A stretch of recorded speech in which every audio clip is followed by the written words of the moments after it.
A beggar lived at a city's railway station. He survived by begging from passengers on the arriving and departing trains. One day, while begging, he noticed a tall, well-dressed man. Thinking that the man appeared wealthy and might give him a generous amount, the beggar approached him for alms. Seeing the beggar, the tall man asked, "You always ask from others, but do you ever give anything to anyone?" The beggar replied, "Sir, I am just a beggar. I always ask from people. I don't have the capacity to give anything to anyone." The tall man responded, "If you can't give anything, then you have no right to ask either. I am a businessman who believes in transactions. If you can give me something, only then can I give you something in return." Saying this, the man boarded the train and left. The beggar was left thinking about the man's words. The tall man's statement struck a chord in the beggar's heart. He began to think, maybe I don't receive much because I can't give anything in return. But I'm a beggar. What can I possibly give? How long will I keep asking without giving anything back? After thinking deeply, the beggar decided that whoever gave him alms, he would give them something in return. However, he was puzzled being a beggar. What could he possibly offer in return? 2 days passed without an answer. On the third day, as he sat near the station, he noticed some flowers blooming on the nearby plants. An idea struck him. Why don't I give flowers to those who give me alms? Liking his idea, he picked a few flowers. Now, when he begged on the train, and someone gave him alms, he would offer them a flower in return. People happily accepted the flowers and kept them. Soon, the beggar noticed that more and more people started giving him alms. He would pick all the flowers from the nearby plants, and as long as he had flowers, people would give him alms generously.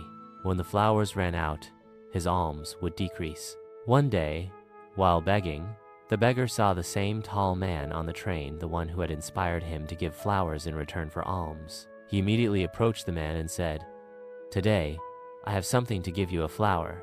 If you give me alms, I'll give you a flower in return." The tall man smiled, gave him some money, and the beggar offered a flower in return. The man was impressed and said, "Wow, today you've become a businessman like me." He took the flower and left the train. But the tall man's words once again struck the beggar deeply. He repeatedly thought about what the man had said and began to feel happy. A spark ignited within him. It felt like he had found the key to success that could change his life. He got off the train, looked up to the sky, and shouted, "I am not a beggar. I am a businessman. I can also become wealthy." People nearby thought the beggar had gone mad, but from the next day, he was no longer seen at the station. 6 months later, at the same station, 2 well-dressed men met while traveling. They shook hands, and one of them asked, "Do you remember me?" The other replied, "No, I think we're meeting for the first time." The first man smiled and said, "Think again. This is the 3rd time we're meeting." Surprised, the second man asked, "Really? When did we meet before?" The first man continued, "We first met when you refused to give me alms. The second time I sold you some flowers. I am that beggar." The second man was astonished. "Oh, I remember now. You're the beggar I once denied and then bought flowers from. But what are you doing now, dressed so well?" The first man replied, "Yes, I was that beggar. But today, I am a successful flower merchant, traveling to another city for business. When we first met, you taught me the principle of give and take. It transformed my life. At our second meeting, you made me realize that I had become a businessman. I was always a beggar in my mind, but people saw me as a small businessman. When I understood that people weren't giving me alms but paying for the flowers, I began to see myself differently. Using the money I earned from selling flowers, I bought more flowers and started my own flower business. The love people had for flowers turned me into a successful flower merchant." The 2 businessmen got off the train together, happily discussing their ventures.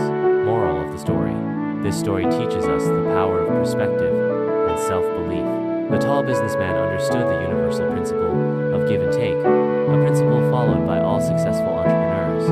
When the beggar embraced this rule, his life changed. If we change our mindset, we can achieve anything. If we continue to think small, we will remain small. To become great, we must think greatly. Success lies in our thoughts. Respect yourself, expand your thinking, and see how you reach the heights of success.